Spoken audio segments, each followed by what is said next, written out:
Alors, on l'a vu dans le reportage tout à l'heure, plus de 20 000 personnes, des jeunes, des moins jeunes, des femmes.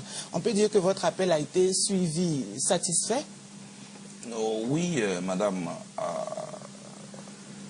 Avant même de parler de notre appel qui a été suivi, voyez-vous, ce matin au petit réveil, vous avez lu les journaux. Le RHDP qui demandait aux jeunes de ne pas répondre à l'appel de Charles Blé Goudé. Et puis vous voyez, ceux qui suivent cette crise doivent comprendre que les jeunes Ivoiriens ne se retrouvent pas en ceux-là. Et puis préciser que ce n'est pas l'appel de Charles Blé Goudé, c'est l'appel de la patrie, c'est l'appel de la Côte d'Ivoire. Je voudrais féliciter ces jeunes et cette mobilisation est sans pareil. Et je voudrais tout de suite les féliciter et dire que l'appel de la patrie a été entendu. Alors, et c'est bien pour la Côte d'Ivoire. Vu le grand nombre, on suppose que tout le monde n'a pas pu se faire enrôler aujourd'hui. Quelle est la situation pour ceux-là? Et puis, que peut-on dire pour ceux de l'intérieur qui souhaitent aussi répondre à cet appel? Bien entendu, madame, nous sommes sur ce plateau pour dire aux jeunes que ce matin, c'était le lancement. Le lancement de l'opération d'enrôlement. Et par ce grand nombre, ils viennent de dire qu'ils sont déterminés. Ils sont déterminés à libérer la Côte d'Ivoire. Ils sont déterminés à refuser que l'on leur distribue des fusils dans les quartiers comme des petits voyous, comme des petits criminels. Mais que l'arme s'utilise dans la légalité. Et l'entité qui confère cette légalité-là, c'est l'armée de Côte d'Ivoire. Pour cela, nous voulons faciliter la tâche à nos camarades. Parce qu'en même temps qu'ils suivaient les quartiers, ils doivent se déplacer pour venir à l'état-major. Il faut payer le transport. Nous avons donc concocté un petit plan pour eux. Parce que nous les aimons. Alors, ils vont rester chez eux. Nous allons décentraliser l'opération. Alors, pour tous ceux qui sont à Yopougon, demain matin, ils peuvent se rendre au complexe Jessie Jackson de Yopougon pour se faire enrôler. Il y aura des équipes là-bas.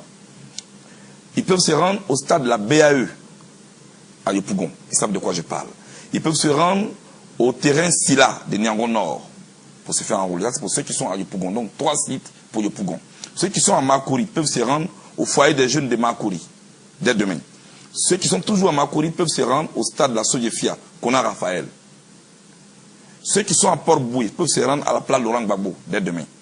Et puis ils peuvent se rendre à la place Seni Fofana de Port-Bouy.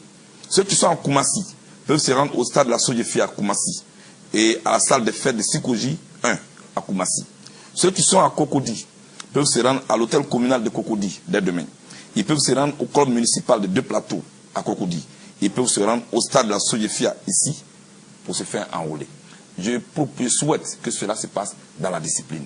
Ce n'est pas une opération qui aura lieu en 1 heure ou en 1 jour. Alors, sur plusieurs jours. Pour ceux de l'intérieur du pays, le téléphone ne fait que crépiter.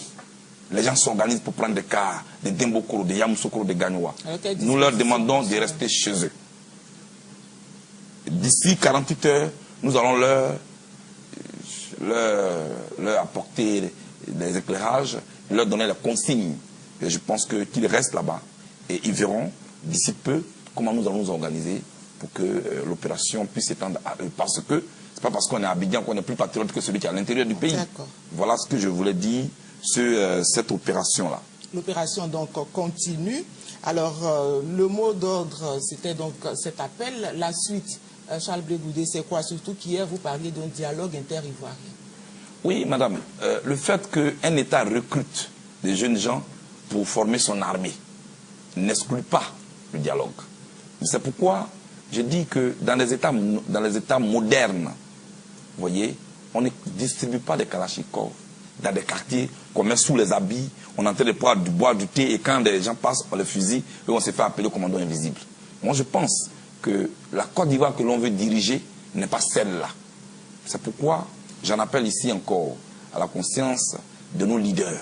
Moi, je suis convaincu que tôt ou tard, ils finiront par s'asseoir. Mais s'asseoir après la guerre, je pense qu'il est mieux qu'on s'asseye avant la guerre. Vous comprenez? Moi, j'ai foi que tous ceux qui viennent ici, ils cherchent un nom à gagner sur le dos de la Côte d'Ivoire. Un nom à gagner dans le sein de la Côte d'Ivoire. Mais, nous, Ivoiriens, que voulons-nous? C'est pourquoi j'en appelle tout de suite à la cessation des violences dans les quartiers. Ethnie contre ethnie, RHDP contre LMP. Tout cela, nous n'avons pas la Côte d'Ivoire. Aujourd'hui, quand on parle de la Côte d'Ivoire, l'image, c'est la guerre. Moi, je demande pardon.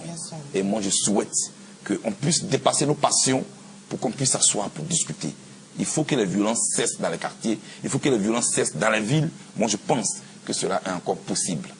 Mais, voyez-vous, pour un fauteuil présidentiel, combien de milliers d'Ivoiriens vont mourir? C'est pourquoi moi, je suis pour le dialogue.